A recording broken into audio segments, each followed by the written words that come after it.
क्या 2-3 मई की आधी रात को सोनिया गांधी के सामने राहुल और प्रियंका में झगड़ा हुआ था? 200 घंटे में इंदिरा जैसी दिखने वाली प्रियंका गांधी परिवार की नई संजय गांधी कैसे बन गई? टाइप हो गया था लीडर, होने वाला था ऐलान, तभी प्रियंका का रायबरेली से चुनाव में राहुल ने बदला नाम। नरेंद्र मोदी को हराने निकली कांग्रेस के अपनों की लड़ाई में हार गई है। गांधी परिवार के आंगन में जहां से सिर्फ प्रधानमंत्री ही पैदा हुए, वहां सिर्फ रायबरेली के टिकट पे बवंडर क्यों मचा? सोनिया गांधी के सामने राहुल और प्रियंका के बीच हुए विवाद ने कांग्रेस कार्यकर्ताओं को हैरान कर दिया। 2-3 मई की आधी रात को ऐसा क्या हुआ था जिसके बाद सोनिया कैमरे पे परेशान दिखी? राहुल को देखकर लगा ही नहीं कि सब कुछ कांग्रेस में ठीक हो। ये तस्वीर देखिए, इस तस्वीर में सब कुछ साफ साफ दिखाई देता है। रायबरेली में राहुल के नामांकन के दौरान की ये तस्वीर बहुत कुछ कहती है। जिला निर्वाचन अधिकारी के कार्यालय में सबसे पहले सोनिया गांधी की एंट्री होती है, लेकिन राहुल कहीं दिखाई नहीं देते। जब कुछ देर तक कोई कमरे में नहीं आता तो सोनिया गांधी घबराते हुए दरवाजे की तरफ जाकर झांकती है और ये देखने की कोशिश करती है कि आखिर राहुल के साथ बाकी के पार्टी के कार्यकर्ता कहाँ रुक गए। और तभी मल्लिका अर्जुन खड़गे, प्रियंका के पति रॉबर्ट वाड्रा, खुद प्रियंका गांधी आती हैं। इसके बाद राहुल गांधी बड़े हैरान परेशान अंदाज में हाथों में कुछ पेपर लिए रिटर्निंग ऑफिसर के कमरे में दाखिल होते हैं। लेकिन इस तस्वीर के पीछे की एक और सच्चाई है जो आपको अभी दिखाई नहीं दे रही। खबर है कि प्रियंका गांधी के नाम पर मुहर लग चुकी थी। दावा किया जा रहा है कि प्रियंका रायबरेली से चुनाव लड़ने वाली थी। प्रियंका के नाम का लेटर भी टाइप हो चुका था। रायबरेली में प्रियंका के पोस्टर लग चुके थे। हैरानी की बात यह है कि वहां राहुल के पोस्टर बाद में, पहले प्रियंका गांधी के लगे।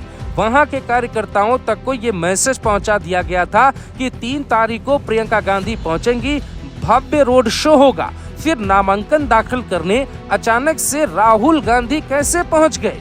2 मई की शाम कांग्रेस की बैठक होती है। बैठक में इस बात का फैसला सोनिया गांधी पे छोड़ दिया जाता है कि रायबरेली और अमेठी से कौन लड़ेगा। सोनिया भी रायबरेली से प्रियंका को लड़ाने को तैयार थी। सच्चाई ये तक है कि रॉबर्ट वाड्रा ने मीडिया में आकर ये बयान इसलिए दिया था ताकि राहुल गांधी पर दबाव बनाया जा सके। दबाव इस बात का कि उनके बयान के बाद प्रियंका गांधी को रायबरेली से चुनाव लड़ने का मौका मिले।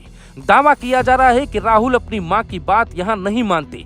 भारत जोड़ो यात्रा में अपनी मां के जूते का फीता बांधकर आज्ञाकारी बेटा बनने का दिखावा करने वाले राहुल कैमरे के पीछे अपनी मां से इस बात से नाराज हो जाते हैं कि अपनी सीट से वो बेटी प्रियंका को क्यों मौका देना चाहती हैं। प्रियंका शुरुआत में अड़ी रहती है। रॉबर्ट वाड्रा भी तैयारी पूरी कर लेते हैं, पर आखिरी वक्त में प्रियंका को ये कहकर मना लिया जाता है कि संचालन के लिए भी तो कोई चाहिए। सामने बीजेपी की पूरी पलटन है और इधर हम सब चुनाव लड़ेंगे तो नेतृत्व कौन करेगा?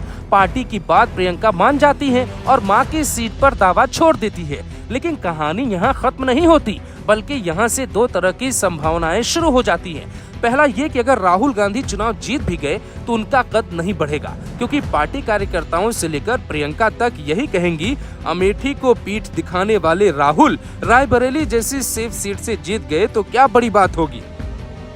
जबकि राहुल अगर यहाँ से हार भी गए तो राहुल की किरकिरी होनी तय है और ये भी हो सकता है कि फिर पार्टी की कमान प्रियंका के हाथों में चली जाए, क्योंकि रायबरेली सीट से बीजेपी ने जिन्हें उम्मीदवार बनाया है उन्होंने राजनीति की शुरुआत कांग्रेस से ही की थी और कांग्रेस के प्रचार के तरीके से लेकर रायबरेली की जनता तक का मिजाज बहुत अच्छी तरीके से समझते हैं। तो सवाल ये उठता है कि क्या रायबरेली से प्रियंका को नहीं लड़ाने का फैसला अकेले कांग्रेस का नहीं बल्कि राहुल गांधी का है?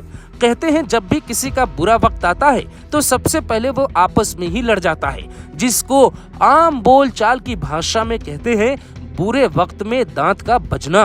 तो क्या कांग्रेस में भाई और बहन के बीच बहुत बड़ी दरार पड़ चुकी है, जिस गहराई में कांग्रेस के डूबने का डर कार्यकर्ताओं को दिखाई देने लगा है? Bureau report, global Bharat TV.